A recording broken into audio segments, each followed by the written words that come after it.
Shubor nakaslem jong nausan hima.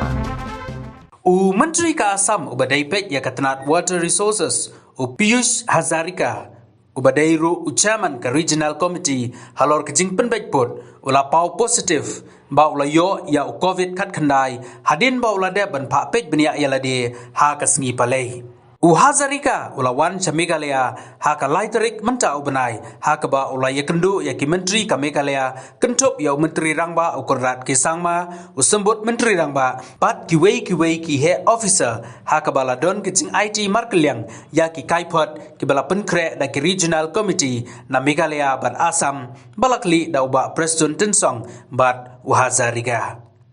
Hazarika ula penbena daladi ba ula yo positif bat udon kidak sitam malu mala ula kentu ya baro ke baye kendu batu ban simkia katkum badai banle habakali sepangkani uba tensong ubadai wai neki menteri baya kendu yo Hazarika ula ong banakali yang kejongu ula de pak pej penia yala de da katrunat bat kapau negatif.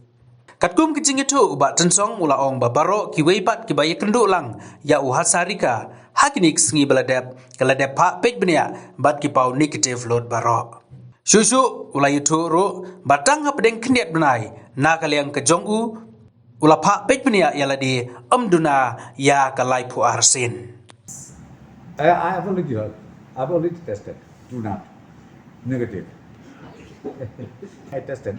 It should not less than I think 31 or 32 times.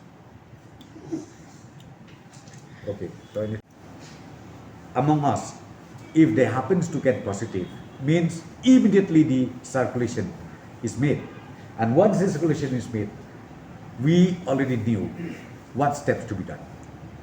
So therefore, we don't have any hesitation to tell you.